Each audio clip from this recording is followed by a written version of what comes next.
Let's build a client base that is literally fail proof.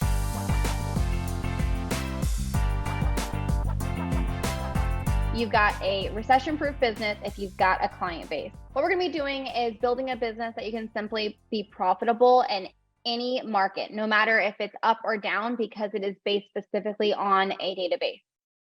Now, we talked a little bit about the importance of categorizing your database. So the biggest thing about the categorization, which I'll pop it back up on here on the screen, is being intentional on who you put in that database. Okay, so, and Cynthia and I have always done this. Like, I was a luxury specialist for almost 5 years. And basically, I was very intentional about who I sought after and who I categorized to build the business that I ultimately wanted. Your top 15 people are the people who are like your most ideal champions. If you already have that database, those are people who refer you deals. Those are the people who like constantly send you business, constantly are buying properties themselves, the ones that just keep coming back. Those are your champions. Those are your top 15 people. And those are the ones that you're going to spend the most amount of money and time on, because you get a better return on your investment because they're champions. Those are called your A+ people. And the qualities of those ideal clients are the most important for you to identify, right? There's a ton of books out there that tell you about the top 3 qualities in a person. So your top 3 qualities in a client is the exact same thing. So you want to find the qualities that fit your ideal client and only sought after those qualities. If they don't match those qualities, next. It's like the girl who's finding the husband, okay? They tell you what, write a list of every single thing. And like, if they don't fit that quality, don't go on a date with them, right? Okay, it's the exact same thing. You've got to be extremely intentional about it. So if you can go ahead right now, and we know the champions are 15 people. If you could take a minute and write down the 3 qualities that you would want in those champions. Are they in a certain price point? Are they at a certain profession? Maybe like you have a ton of doctors right now that you work with, or investors that have big portfolios.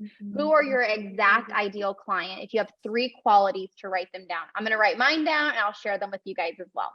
So we usually, want to take this time to get really laser focused about, the quality of our business. And the reason why we take the time to be intentional, like Nicole says, is because we can work with just anyone, right? And we can run around like chickens with our head cut off, no matter what kind of price range, no matter what area. And these people, some of them could be really, really responsible and make our job so easy. And then some people can just not be able to help themselves to save their lives. And so because they're just so irresponsible, you're literally carrying the whole fleet to the closing table with duct tape and wheelbarrows and whatever it took for you to muster all your strength to get these people to the closing table. So really think about, what kind of price range do I want to work in? What kind of commissions do I want my return on my time invested to look like? What kind of quality of life do I want to have when I'm working with these people?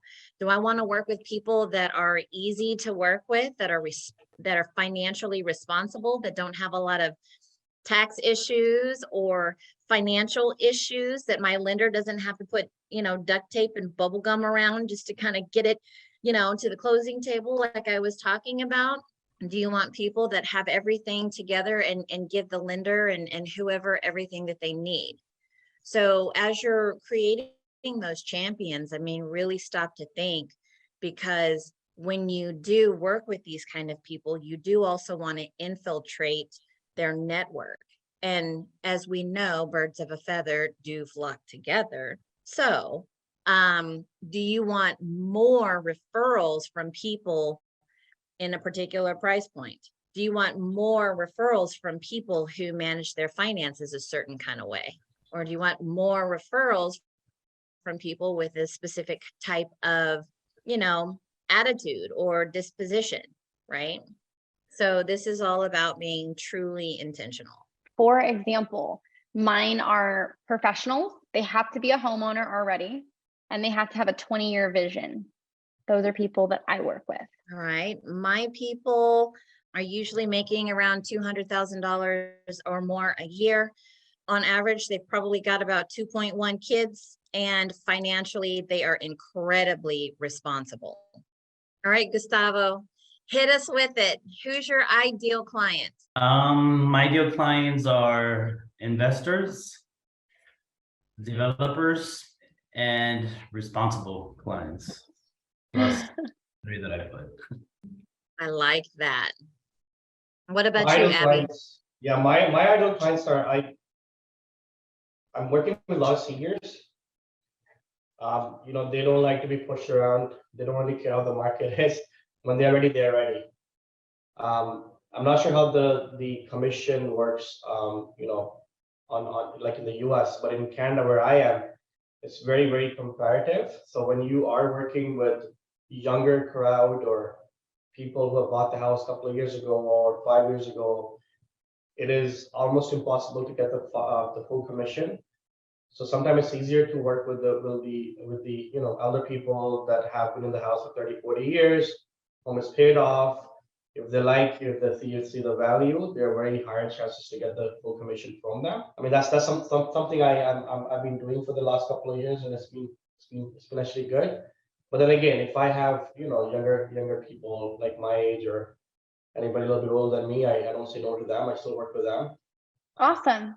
Okay. That's All fantastic. right. So if you were to be able to be intentional about filling your database with more people that have owned their home for More than 30 years and have it almost paid off, like if you could specifically zero in on that particular avatar, you would have a nice book of business. Keep these qualities, and we're going to then keep that in mind as we're going down the rating of different people. Here, you've got the next set, which is your bigger pool of people. So your A pluses are your champions. Those are your 15 people that only possess the qualities that you just wrote down. Then you've got the 150 people, which are your A people. They meet some of the qualities. Maybe they've owned their house for maybe 2/3 of the time, right? So if they need to own their house for 30 years to really get a good commission, maybe they own their house for 20 years, okay? And in that case, they're like the next generation of clients. Because you're building your client base for 10 years from now. Yes, you're going to sell houses tomorrow, but also this is a career. So you're still building that business, and you want that next generation of clients. So you never have to worry about, oh no, I woke up one day and I don't have any business, right? So we're looking for that next generation of clients. So in my case, maybe they are professionals, maybe they are homeowners, but they're not visionaries yet. Maybe they only have a 5-year vision versus a 20-year vision. And that would be the next step, because in 10 years, they're going to be big investors for me. So then you've got your B people. B people are your 500 people that are your bare minimum requirement. Those are the ones that, like you said, Gustavo, like they have to be responsible. Okay, you don't want to work with anyone who isn't responsible. Then that's it. It's your bare minimum requirements is your 500 people. And then you've got your C's, which are just like the rest of the people right? You've got people all over.